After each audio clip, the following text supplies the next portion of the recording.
विद्यार्थियों,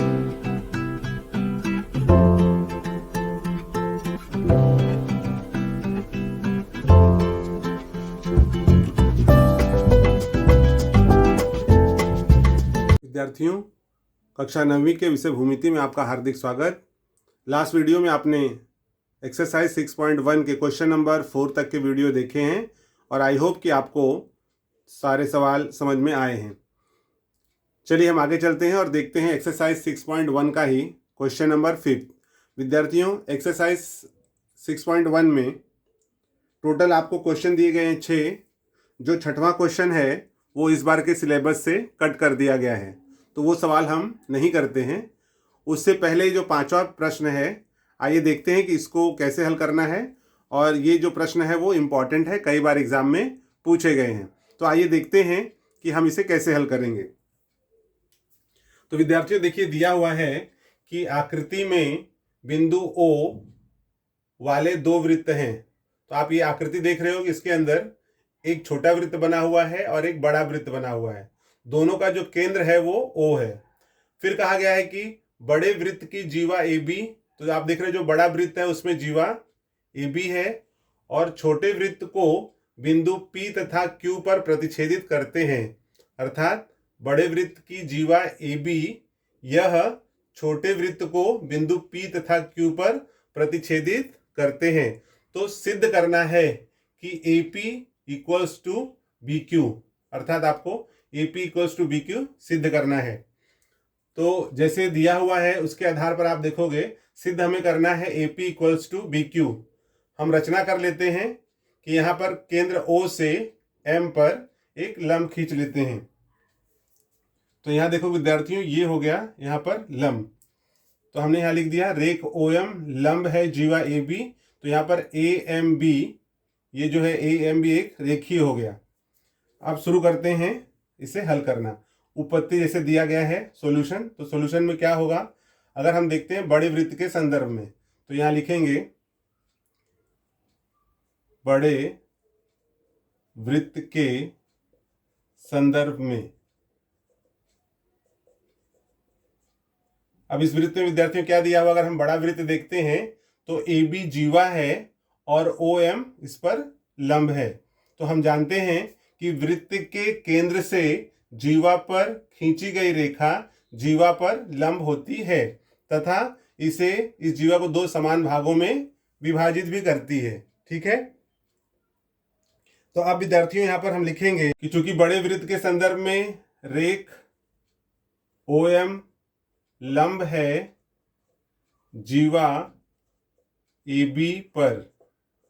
ठीक है, ये आपको दिया हुआ है। इस आधार पर चूंकि हम जानते हैं कि वृत्त के केंद्र से जीवा पर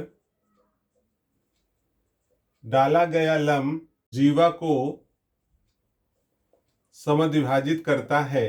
विद्यार्थी, ये प्रमेय हम जानते हैं। चूंकि OM लंब है जीवा AB पर, और अगर यहाँ पर केंद्र है और जीवा है, तो ये जो रेखा लंब हुआ है, लंब खींचने के कारण क्या हो जाता है, जीवा 2 समान भागों में विभाजित हो जाती है। तो ये प्रमेय है कि वृत्त के केंद्र से जीवा पर डाला गया लंब जीवा को समद्विभाजित करता है। इसलिए यहाँ हो जाएगा AM इक्वल्स टू MB।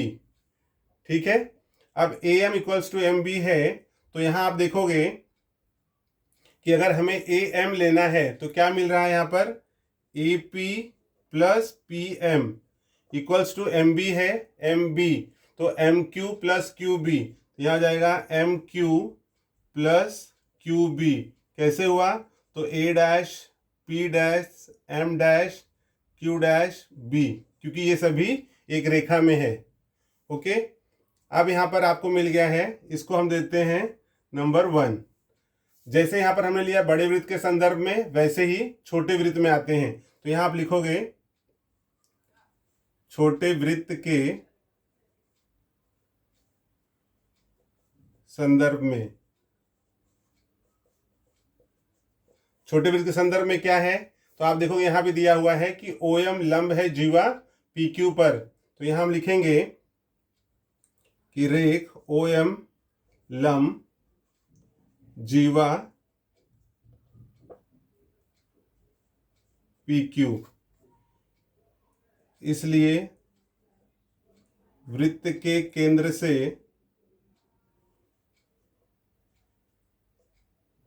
से जीवा पर डाला गया लंब जीवा को समद्विभाजित करता है। इसको आप कंप्लीट कर लोगे। वृत्त के केंद्र से जीवा पर डाला गया लंब जीवा को समद्विभाजित करता है। इस आधार पर विद्यार्थियों क्या हमें मिल जाएगा, जैसे आपने देखा कि यहाँ पर मिल गया था कि OM AB पर लंब है तो AM इक्वल्स टू MB हो गया बड़े में, तो यहाँ क्या हो जाएगा, देयरफॉर इसलिए PM इक्वल्स टू MQ। ठीक है, इसके आधार पर OM लंब है जीवा PQ पर, चूंकि ये लंब है इसलिए वृत्त के केंद्र से जीवा पर डाला गया लंब जीवा को समद्विभाजित करता है। इस प्रमेय के आधार पर यहाँ हो जाएगा PM इक्वल्स टू MQ और इसको हम देते हैं नंबर 2। अब विद्यार्थियों 1 तथा 2 से अगर हम देखते हैं तो हमें क्या मिलता है कि PM और MQ यहाँ पर ये दोनों बराबर हैं, तो यहाँ पर कैंसिल हो जाएगा। तो यहाँ हम लिखेंगे इसलिए कथन 1 तथा 2 से 1 तथा 2 से क्या मिल रहा है हमें, देखिए यहाँ पर है AP plus PM is equals to MQ plus QB। तो 1 और 2 में विद्यार्थियों आप देख रहे हो कि यहाँ पर PM और MQ इक्वल है, दोनों इक्वल है, तो PM और MQ को हम कट कर देते हैं। क्या मिल गया यहाँ पर, इसलिए यहाँ मिल जाएगा AP इक्वल्स टू QB,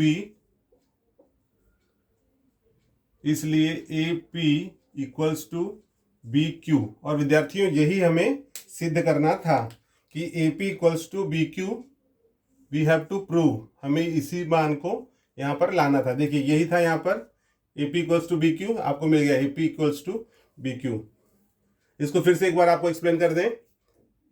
जैसे कि आप जानते हो कि वृत्त के केंद्र से जीवा पर डाला गया लंब, ये चूंकि केंद्र है और जीवा है तो इसको मिलाने वाला जो रेखाखंड है वो इस पर लंब होता ही है, ऐसा प्रमेय आपने पहले भी देखा है या समझा है।